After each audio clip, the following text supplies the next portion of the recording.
This is a Pod Dealers Network podcast. What is TWS podcast, episode, whatever, who cares at this point? Bar. The Rant of the Vindicated. It's my podcast and I do what I want to.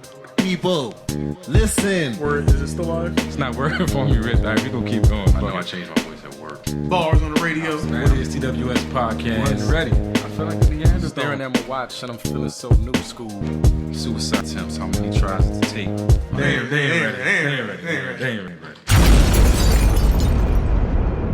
No disrespect to the younger rappers, I don't want y'all to misinterpret nothing, it's cool. I don't want y'all to think I actually take time out of my day to think about it, give a fuck what you do. Man, I don't give a fuck what you do. I'm too busy staying away from them temptations and things. Plus I just bought a place and it's clean. My son is in the basement hitting on one of them drum machines, and I'ma help him make it, see that's what making it means. After a couple million records in, I'm not Jay-Z standing next to the president. I'm not balling like Mike Jordan. All I know is I'm about to be greater than I ever been. So I'm good. Man, I love that joint. Welcome to another episode of the What is TWS podcast. As always, I'm your boy J. Flan, representing the White Pants Society. And I must start by thanking you, first and foremost, for taking whatever time out of your day to just come chill, talk to me, listen to me. You could be anywhere else in the world, but you're here with me, and I do 100% greatly appreciate that. Starting the episode this week, not doing an album anniversary or anything like that. I just been stuck on that joint. Royce da 5'9" put a new album out. Forgive me, I can't think of the name of the album right now, but it's like a greatest hits compilation, but at the very end, it has a couple of new songs, and one of them is I'm Good, which is, that clip was from. And man, I can't stop, listening to that joint. I don't think I've been on a song like this since, what was that Beyonce joint with DJ Khaled or whatever? I can't think of the name of that one either. But it's been a minute since I've been on a song like this, and I'm feeling good, feeling great. How are you? Man, I gotta give you a little bit more. After a couple million records in, I'm not Jay-Z standing next to the president. I'm not balling like Mike Jordan. All I know is I'm about to be greater than I ever been. So I'm good. I like to thank. Man, I'm good. That's how I feel right now. I feel good. This weekend has been a good weekend.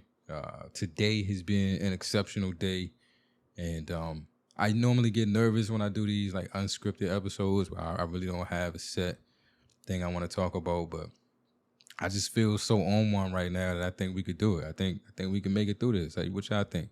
I guess you don't get a vote, but anyway, please hang out with me because it gets better. Man, just really good spirits, really good week. Some crazy things happen, and I don't know. I guess I'm in a better headspace right now, so. I'm handling them differently. I recorded a super dope conversation with two great people earlier today. It was a topic I've told you guys I want to hit about male relationships and emotional support, and I was able to get a good group together with different perspectives on the topic, and I think it came out great. Got to do some editing to make it professional or whatever, but it's going to be coming out really, really soon, and I can't wait for you guys to hear it. I think it'll be impactful, and that's all I could hope to ever be in terms of making this show. And then after that, I got a chance to sit down and record a conversation between me and my brother from back home, and we talked for like damn near 2 hours. So I got a lot of editing to do with that one. I actually was planning to make that the episode for today. I thought I was recording that with him so I could put it out for you guys today, but it's just so much content. We covered so many different things that I feel like I need to chop it up and make it something a little more coherent. We just got to talking, and I don't want to put y'all through all of that, but it's definitely some gems in there that I want to share. So that's coming. So that's where these good spirits are coming from. Also, just to jump right into it, let's do the Chef Elise report. Out of Pepe. You know I am. We had a great daddy-daughter weekend. Much better than last weekend, which wasn't a bad one. We just had those few issues with the experiments and the sink and all of that, and the, flabbergastedness. And I feel like we did better this week. One, she didn't have the issues at home with her mom that prevented her from being able to watch YouTube. So yeah, I was able to fall back, to YouTube, chill on the consistent parenting for 48 hours. And she got to spend a little time being educated by the TV. It sounds fucked up, but if it's sync experiments or YouTube, then YouTube. That's what we'll do, YouTube. But we had that. Friday was like the back to school open house or whatever. So I got to go up to her school and meet her first grade teacher. And, we went in there as a unit, 3 deep, 4 deep, including Elise, but, me, her mom, and her stepdad. And again, I feel like, I'm glad that we're in this space in terms of the co-parenting, because it honestly feels like most of the time, like she's walking in with the advantage. Like she's got, 3 of us, and we go in there, we all care, we all have a little bit of different viewpoint on, who she is as a person. I think I understand her in ways that maybe they don't. And of course they understand her in ways that I don't, because they are with her. And then, and that's her mom. She knows that half of her. So, yeah, man, it was a cool time. We did that. It was a big drive for me. I know. And then instead of, because normally my ex-wife will bring her to me. I think people still are nervous about I know people are still nervous about me in the driving. So me driving all the way to Pflugerville. Yes, that's a real town. And coming back to Austin, people a little squeamish about it. I'm squeamish about it. But I had already made the drive all the way out to Pflugerville to go to her school. And it was just, all right, she leaves with you and come home. So I survived that car ride. Had to let everybody know, hey, I'm not at the gas station. So we're safe. I don't only run into things at gas stations. I only back into fences at gas stations. As long as we're not at a gas station, I got gas before I came up here. I think we're going to be cool on the ride home. And we were. Yeah, I had to make some detours. There was a lot of traffic. I was in rush hour. It was, high anxiety moments for me. But we threw on the Sing 2 soundtrack and we rocked out, and it was a good time. We went grocery shopping straight from school, and Elise, I would probably, I don't know, for the most part, she has like a vegetarian diet in my mind. I think, at school, and her mom told me she gets BLTs for lunch, so not so vegetarian, but around me, I have a difficult time getting her to eat meat, and I'm okay with that. But she'll eat rice and veggies and things like that, and okay, as long as you're eating good food, I'm cool. It means I gotta switch up and like cook something different, because I ain't eating that. Like I'm not a herbivore by any stretch of the imagination. I don't particularly like vegetables. There's maybe 3 or 4 of them that I'm cool with. And so if I can have an all meat and potatoes meal, that's me. But I'm cool with, whatever my daughter I think is good for us. So cool. But we at the grocery store, and the last week when we were there, we're in Texas, so in the grocery store, they showing grills and steaks and stuff. And she was looking at the steak, and, she seemed interested in it. I asked her, if she thought she might want to try a steak, and she said yes. So I was excited about that she wanted to try something new, and that's something that I could cook, and rather than processed food or fast food or frozen pizza or whatever. So I was feeling good about that, and I just postponed it a week because we had already had the meals planned for that weekend. So this weekend when we're in the store, it's like, all right, let's do it. So she went with me. We picked out a steak. We picked out asparagus. We got bone-in ribeyes. We was top shelfing it. And I think I had potatoes or whatever home. We came home. I think I told y'all she's heavy in the Food Network. They watch that. So I've been able to get away from watching these crazy, dumbass YouTube videos that she watches. She does that by herself when she's in her room. But when she's spending time with me, if we have the TV on, we get to watch Food Network. So, she's crazy into that. And she wants to be involved in the cooking process. And we sat down and she helped me season the steaks and season the asparagus. And we lined the asparagus all out on the tray and put that in the oven. And she stood with me, in a chair so she could see me actually cook the steak. And the crazy thing is that like she's just imitating these shows. So she's like giving me Food Network like chopped compliments as I'm cooking. Like, oh, that's a great sear, Dad.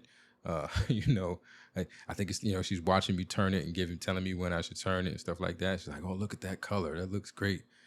And oh, that's the delicious smell. I was like bathing it in garlic and butter and stuff, and it was it was a delicious smell. She complimented me on it, and then I finished the meal. She complimented me on my plating, that my plating was very nice. I was just getting compliments left and right, and then she told me the steak was delicious, and she was just it's moist and cooked to perfection, and I was trying not to laugh and trying not to cry because I was just like so taken back that like my daughter is eating for me, which is huge. I was a picky eater, and I know it drove my mom crazy, and I was starting to see that. I was starting to see that with Elise, and that was worrying me. And then here, we had this moment where, she was willing to try something. We did it together, and she's enjoying it, and she's happy about it, and she's eating it. And man, it was just a dope dad experience. Like I just have to share that with you because it was beautiful.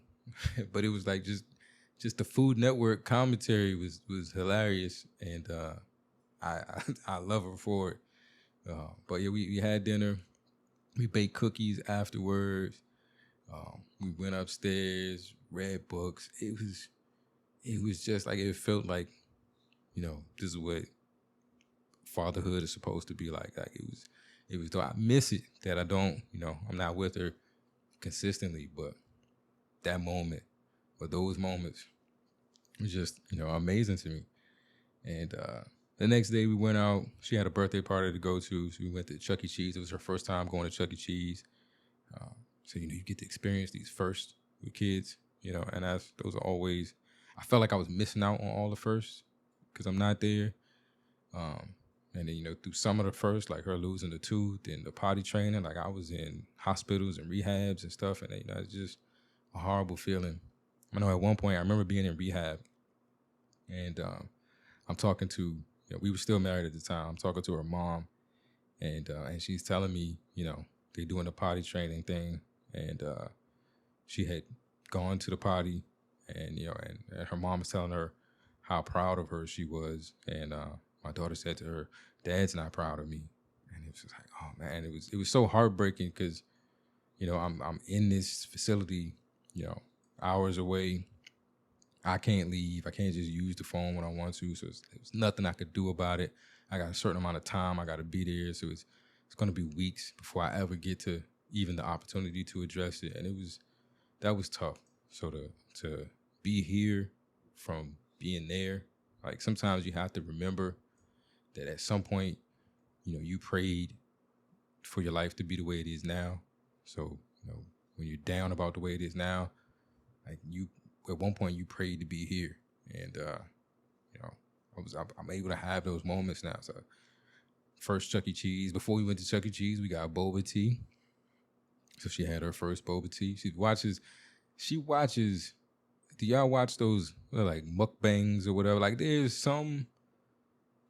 a kid's YouTube channel thing, but there's some girl, I think her name is Alicia or something like that, and she did like one of these mukbangs where she's just eating a bunch of stuff, like the ASMR stuff, and you're supposed to hear the smacking and all that. And one of the things she ate like the boba pearls by themselves. Like you could hear them like popping in her mouth.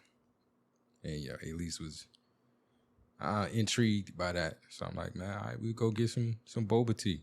And she tried it and she loved it. I mean, of course she was going to love that sweet tapioca. And I was just like the whole rest of the weekend, like just her and these boba pearls and tapioca. And she was trying to make, she thought if you like mashed all of the pearls together at some point, it would turn into tapioca pudding. So that was her goal for the rest of the weekend. didn't. I mean, it didn't work out that way, but kept her busy. So I'm cool with that. But yeah, we had a good weekend. It was a great daddy-daughter time, and I felt awesome about it. And that's probably why I feel so good today. We had a good time. Bought her some shoes. Went to a birthday party, boba tea, steaks. Like, who could ask for more? Yeah, I'm blessed, man. I'm blessed. I love Chef Elise. I'm Peppy. And proud to be. But that was cool. And then that was like the perfect, like, I don't know, segue. So before the weekend hit, before Friday, before the steaks, before all of that, I was just sitting around the house one day and I decided to turn on the TV. And I just so happened, I had no idea this show was coming on, but I just so happened to hit Food Network right in the middle of Tabitha Brown's new like cooking competition show on the Food Network. And I don't know if I've expressed this before. I love Tabitha Brown. I don't know anybody who doesn't. I am kind of, so I take that back because the two people I've mentioned it to, my homie that I was talking to today, my brother, and then Elise's mom, who I texted when the show was on because I know they watch Food Network. They didn't know who she was.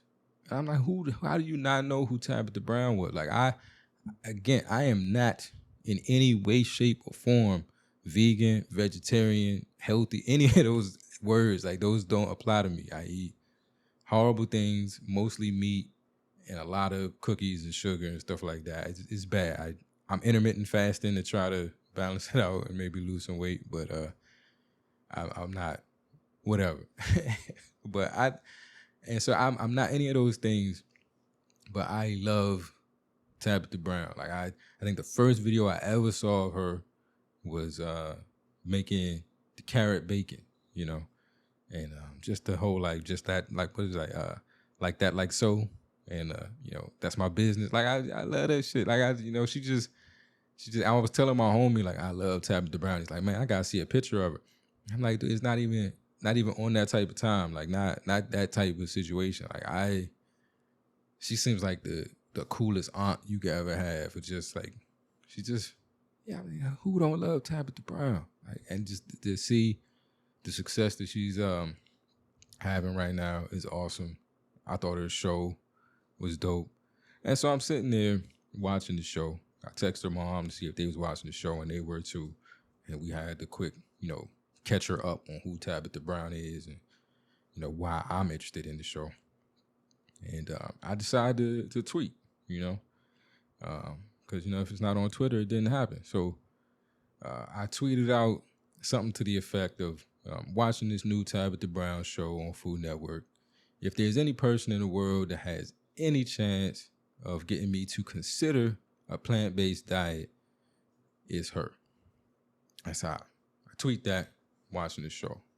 And unbeknownst to me, the tweet, I'm gonna say it's blowing up, like in terms of how my tweets do. Like my tweets don't go very far, but this tweet was going crazy.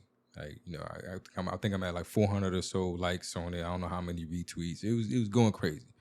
A couple of comments, people saying, yeah, that's facts, and stuff like that. Like, yeah, she could convince me to be a better person. Like, it was stuff like that because it's not a serious tweet. It's not a serious subject or nothing. I'm just watching the show. I'm like, I like Tabitha Brown, and she makes me think about a healthier food lifestyle, or even approach that conversation. And so, in the midst of the the whole love fest, other people like the show. We're all having a good time, enjoying Tabitha Brown. This one Twitter user, and I'm not gonna say the name because I'm not giving them anything. I'm not giving them any publicity, any shine. If you want to see the little brief spat we had, you can find the tweet, and you can check him out if you want to. Fuck him, but I shouldn't, but I feel like it. But basically, like, he hit back, and I don't even remember exactly what he said. Man, let me look it up real quick since I'm sitting here. But it was it started something. And let me tell you this about me. Let me tell you this about me real quick. I don't care about like 99.9% of things that people talk about. But if you hit that 0.1% of things that I care about, like I'm super petty. I feel like I'm a super nice person. I love people in general. I care about you. If I have something and you need it, it's yours. I try to be as generous as I can because, so much has been given and done to me that I feel like, it's my job to help if I can help. And that's how I carry myself. I don't look for conflict. I don't like conflict. But if you engage me in conflict, I'm petty. And I am going to go, it's me and you on the treadmill, and either you getting off first or I'm going to die on the treadmill. I've said this before, and this is absolutely the truth about me. So this dude decides to respond to my tweet about Tabitha Brown. And his response was, the collapse of the world's environments or the disgusting abuse of farmed animals or the exploitation of the female animal's reproductive system can't convince you. Now, let me say this. I got nothing against vegans. I got nothing against the vegan lifestyle. Like I said, I'm saying that Tabitha Brown makes me want to consider it. Tabitha Brown is so just joyous. And, when you see somebody that's that happy, you want to figure out why they that happy. And if it's the food, I'll try the food like that. And that's how attractive she makes veganism just based off her personality. So I have no issue with veganisms or vegan. What I have an issue with, and what I think most people have an issue with, why they catch so much flack, why people make so many jokes about them, is this fucking attitude.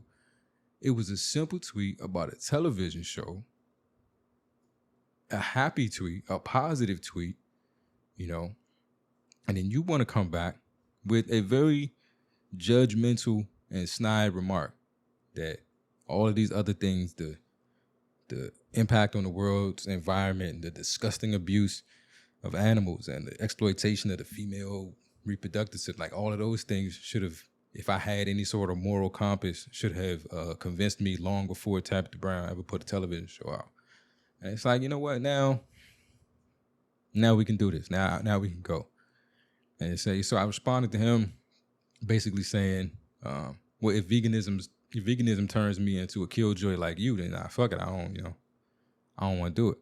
And that's the thing. And that's the point to this. I think, and we continued on for a little bit more. And I think, his idea was that I was anti-veganism. I didn't care about animals. I didn't care about the environment. I didn't care about whatever. And that's nothing to do with it. I don't like you. And so if you are representing this cause right now, if your goal is to get me to be more like you, fuck that. No, I don't want to be like you because you're an asshole. And it's like, if you could just be less of an asshole and still be vegan, it might be attractive to do what you do. But you make veganism look unattractive because you're an asshole. And you don't know how to just either see something. There was nothing to disagree or agree with. It was my opinion on a show, and it was a positive opinion. You could have just scrolled past the tweet, but you decided to engage, so I got time for it.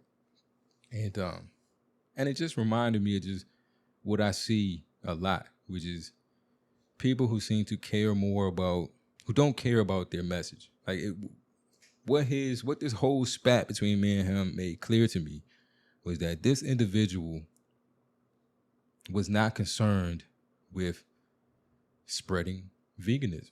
If your end goal, if you care so much about the environment and about the abuse of these animals' reproductive system and all of this, and the horrible treatment, if your goal is to turn people away from that, to make those situations better, then talking to them like this is completely contrary to your goal. It's never going to achieve your goal.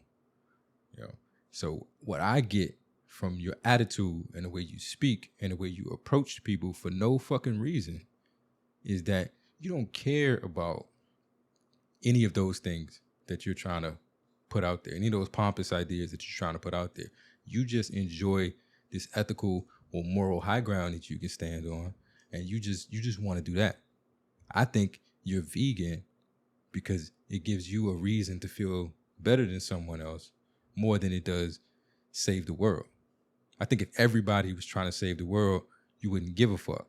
But somehow you feel like I'm the only one trying to save the world, and I get to tell you how bad you are, and you're turning people away. All of the jokes you hear about like vegans and their whole lifestyle is that fucking attitude. That's why I won't say nobody. That's why a lot of people don't fuck with y'all.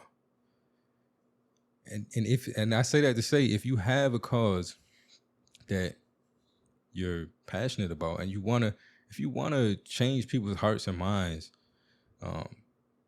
being judgmental or being pompous or being, coming at people that kind of way only puts people on the defensive. It only makes people anti-you because it appears as if you're approaching them from an anti-them point of view. You show me how great your point is. Tell me all of the merits of what you do and why that's great and how that could help me, rather than tell me how bad I am for not being like you. If your goal is to get more people on your side of the fence, you're pushing people away from your side of the fence, which tells me you don't give a fuck about your side of the fence. That's all window dressing. You just like talking to people like that.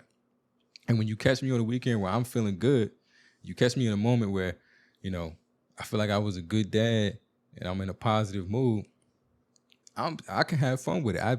It's no animosity. I think you're an asshole. I still love you.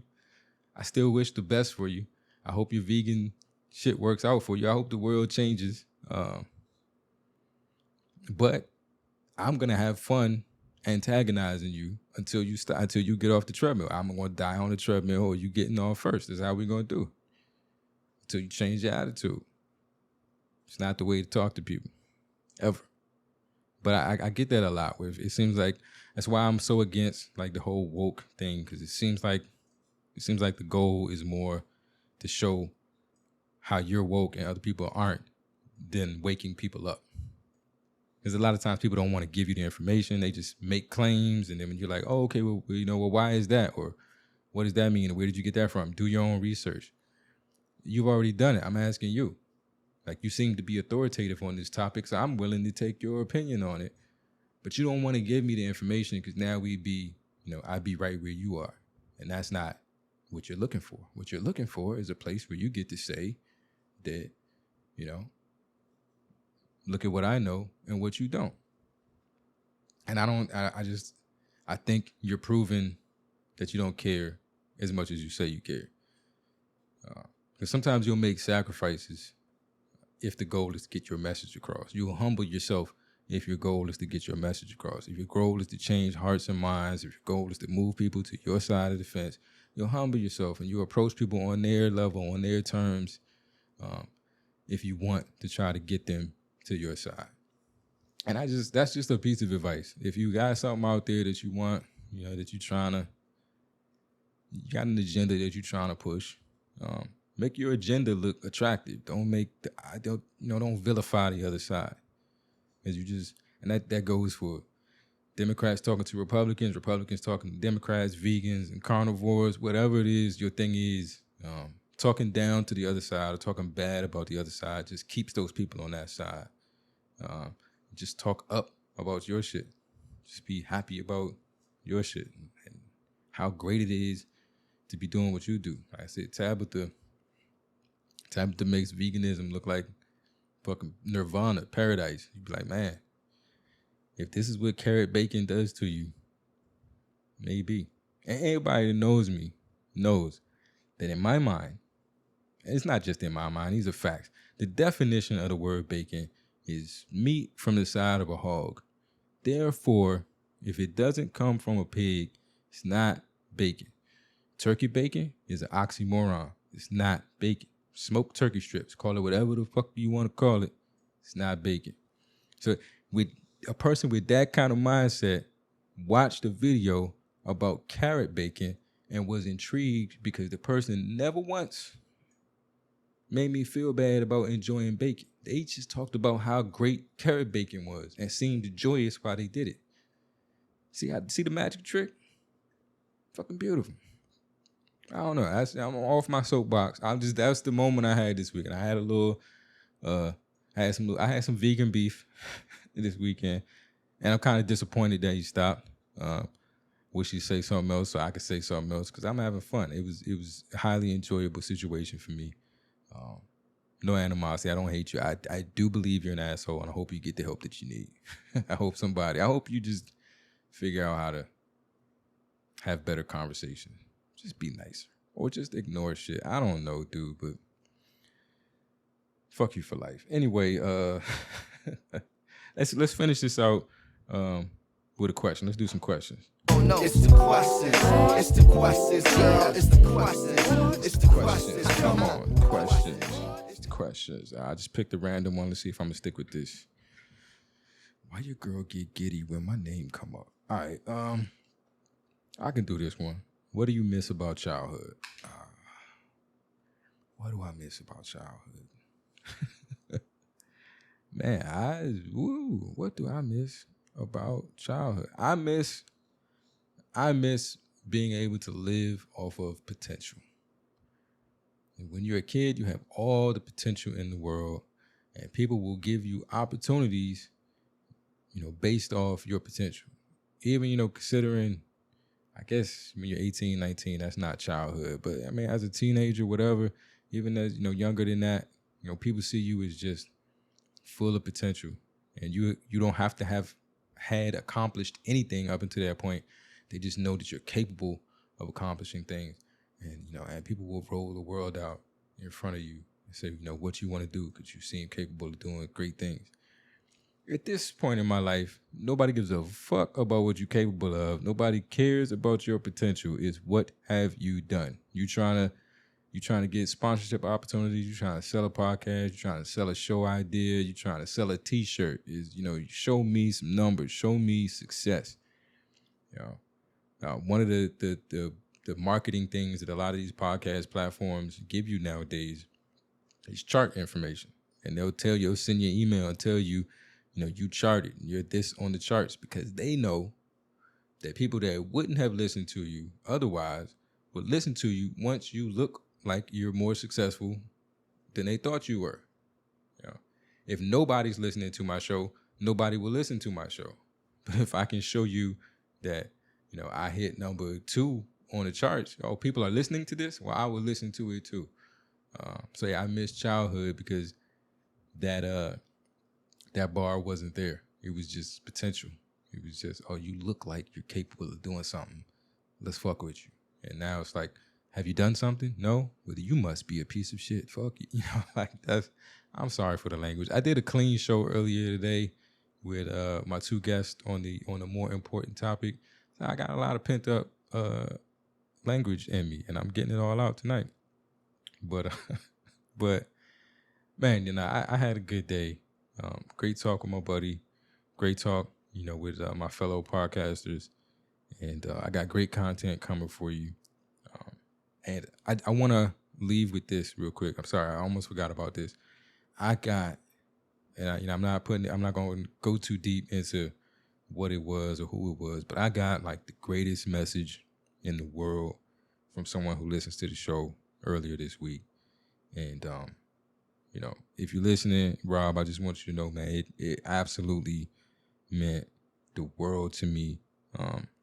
People say like cliche things like, if I could only mean something to one person, or if this only does something for one person, or if it makes one person happy, it's all worth it. And it's hard to like actually believe that when you're trying to do, you're trying to look at sponsors and you're trying to look at, success and stuff like that. But I felt like a success, reading that message, getting that message from you, and seeing that, what I do has impacted someone, and just, if anything, just help them laugh through something or help them smile through something. It just, man, I needed that, and you don't know how much I needed that. And so as much as you, were acknowledging me for what the show has been able to do for you, I want you to know there have been quite a few times where I'm not sure the show would have continued if it weren't for you and your words of encouragement and you letting me know that you enjoyed, what I was doing. So thank you from the bottom of my heart. It means everything to me. If you want to reach out to me, anyone, if you want to tell me something positive or you want to have a vegan argument with me, let's do it. I enjoy all feedback. You can hit me at flan@whatistws.com or all social media, j.flan or whatistws. I'm on them all. You can do the personal, you can do the podcast page, whatever. I respond to shit. If you reply to my tweets, if you want beef, if you just want to say hello, I'm going to say something back. Depending on the day and whether or not I took my meds or whatever, who knows what you're going to get, but you're going to get something. I respond to everything. So holla at me. I love, I love y'all. I just want to interact and be cool. I'm just shy, so you got to come get me. But with that being said, thank y'all for hanging out with me. I'm going to cut back the calls to action. Y'all know my boy, Zaya Fitness and the livealphafitness.com. Hit them up. And y'all know I got merch at whatistws.com. It's still the summer of the algorithm. Coupon code algorithm get you 20% off your entire order. Get your shirts. I'm rocking it. Don't thank me, thank God right now. Shouts to Uncle Clan. You can get yours and be on the team. But until we speak again, y'all be safe. Y'all be easy. Be the light. And know this, if you know nothing else, vegan or not, I love you. Holla. Last call for alcohol. Yeah. If this is it, like if this is the last joint, if this is the last hurrah, it's the last call for alcohol, baby. I gotta say, whether you knew it or not, it's pretty much at the finest bar establishment, the finest spirits and libations y'all could have had, baby. You might realize it now, you might have realized it back then. You might realize it later. Love.